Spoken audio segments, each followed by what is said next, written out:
Moving right along. Kimberly, has anyone else signed up? Yes, Mr. Carr is with us now, so I am unmuting his microphone. Mr. Carr, go ahead.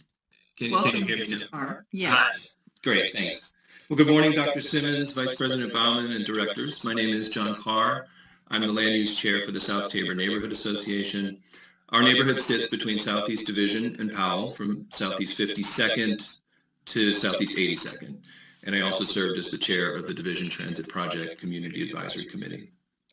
I spoke to you at the start of your March board meeting to ask for an update on the TriMet-led Powell Division Corridor Safety Improvements Project. This is a series of enhanced pedestrian crossings at key spots along Southeast Powell and Southeast Division, from Cesar Chavez to Southeast 151st. General Manager Dessou responded that he would look into it and brief you at your next meeting, but April was a busy meeting and it came and went with no mention of the... Yes. I've said this many, many times. What they say they'll do at one meeting will never come up again in another meeting. It's been this way for the 20 years I've been watching. They'll say, yeah, we'll get back to you, but you never hear back. So it's your typical government. You know, they respond one way. They talk, but they don't do. This is how government are. They tell you things, but they don't do them. They're liars. Okay, that's the easiest way to put it. They're just professional liars. The project. So I hope today is different. Yeah. The Powell Division Safety Improvements Project was funded years ago to improve safety and access to transit at a series of intersections that had seen several major injuries and fatalities in the decade prior. Sadly, this year alone, there have been 4 traffic deaths within a block of these same intersections. We understand this is a small project in the larger scheme of things. It's a small item in the TriMet budget, but it's a big one for us and for our neighbors in Foster Powell. More than half of the 13 crossings are at our boundaries. And these deaths are happening where we live and where our kids have to cross to get to their schools.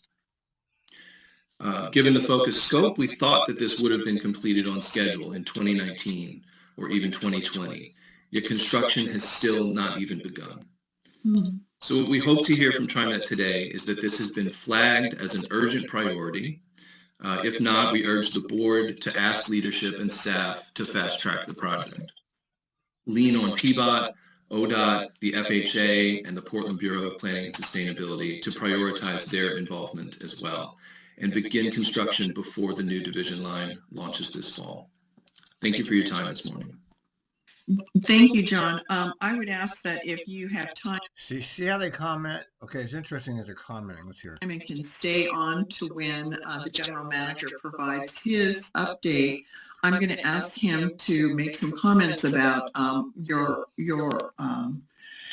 concerns, and because I know that he has expressed. I've heard about what the plan is moving forward, and but I can't recall whether it was at a board meeting or if it was at a private meeting with the general manager. So I'll ask the general manager to speak to your concerns. Great, I appreciate that. Dee, we watched the general manager report. I don't even remember what he said. Whatever it was, it did not impress me. I should have listened to this first before the general manager, but I wanted to hear what Sam. I should have known that his report is useless. Kimberly, has anyone else signed up? Yes, President Simmons. All right, well, we'll stop it there and be back in a minute.